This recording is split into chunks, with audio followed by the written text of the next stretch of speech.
Genesis chapter 3. Now the serpent was more subtle than any beast of the field which the Lord God had made.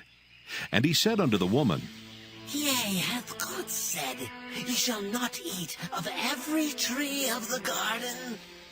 And the woman said unto the serpent, We may eat of the fruit of the trees of the garden.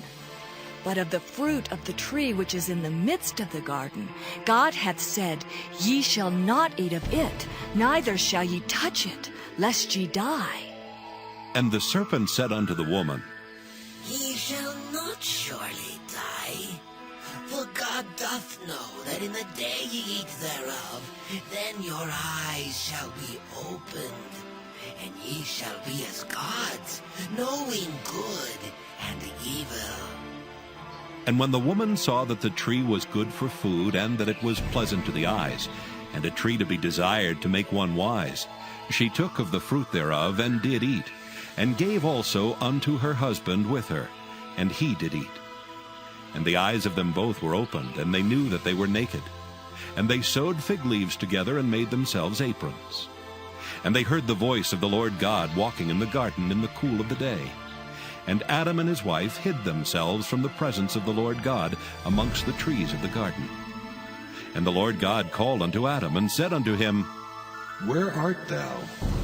And he said, I heard thy voice in the garden, and I was afraid because I was naked, and I hid myself.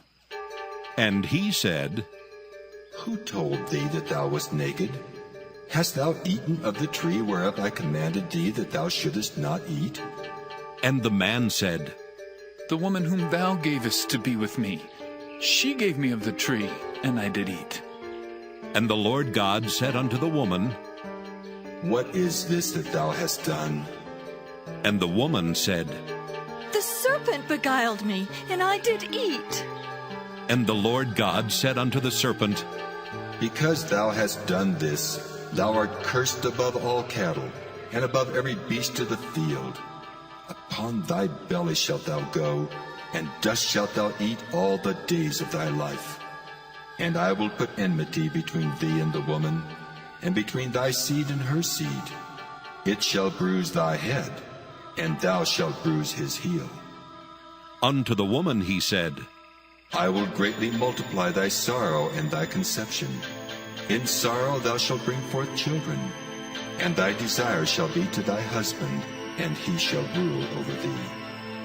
And unto Adam he said, Because thou hast hearkened unto the voice of thy wife, and hast eaten of the tree of which I commanded thee, saying, Thou shalt not eat of it. Cursed is the ground for thy sake. In sorrow shalt thou eat of it all the days of thy life. Thorns also and thistles shall it bring forth to thee, and thou shalt eat the herb of the field.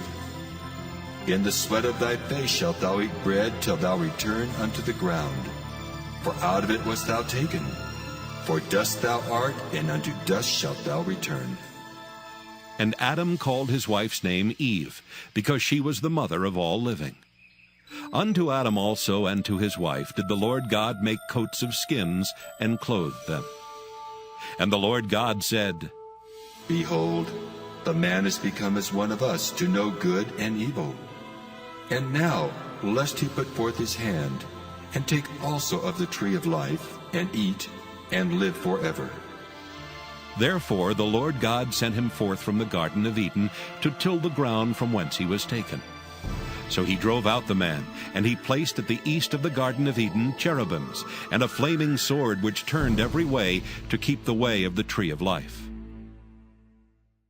So he drove out the man, and he placed at the east of the Garden of Eden cherubims, and a flaming sword which turned every way to keep the way of the tree of life.